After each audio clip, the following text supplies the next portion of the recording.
Alam mo yung pakiramdam ko unti-unti na niyang nakakalimutan si Papa sa buhay namin. At wala akong intensyong burahin ang alaala ng papa mo. Natatakot po kasi ako, Tito, na baka dumating yung araw, makalimutan ko na siya. Alam kong iniiwasan mo ako nitong mga nakaraang linggo. Hindi kita masisisi.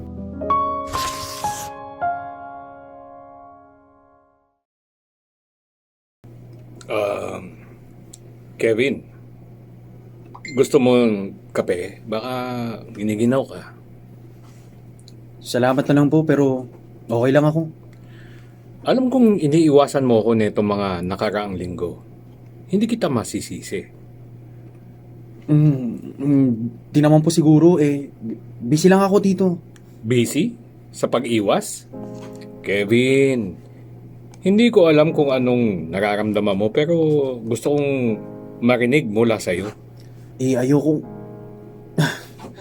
Sa totoo lang po kasi, ayoko talagang may pumalit kay Papa.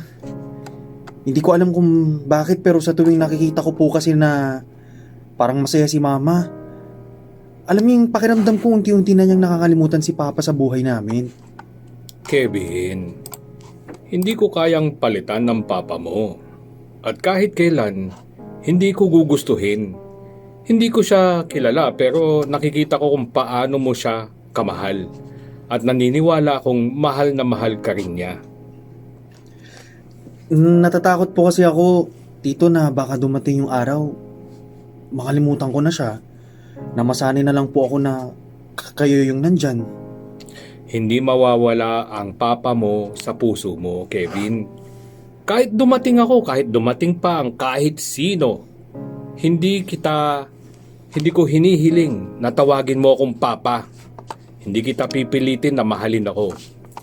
Pero sana, hayaan mong andito ako bilang taong nagmamalasakit sa mama mo.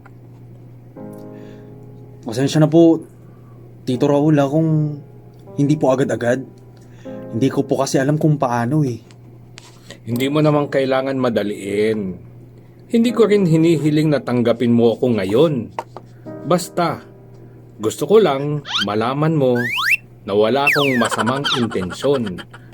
Pwede ko namang kunin yan. Matapos kitang... At wala akong intensyong burahin ang alaala ng papa mo. At kahit kailan, may lugar siya rito sa puso mo. Salamat, Tito, pero may tanong lang po ako. Ano yun? Dati po ba kayo si FPJ? Ikaw ang hindi makakalusot.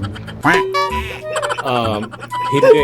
Pero may binantaan akong opisyal ng militar. Oh my God! Sabi ko, Major, puno na ang salop. Para kay Sibal. Isang bala ka lang. Hindi kasi...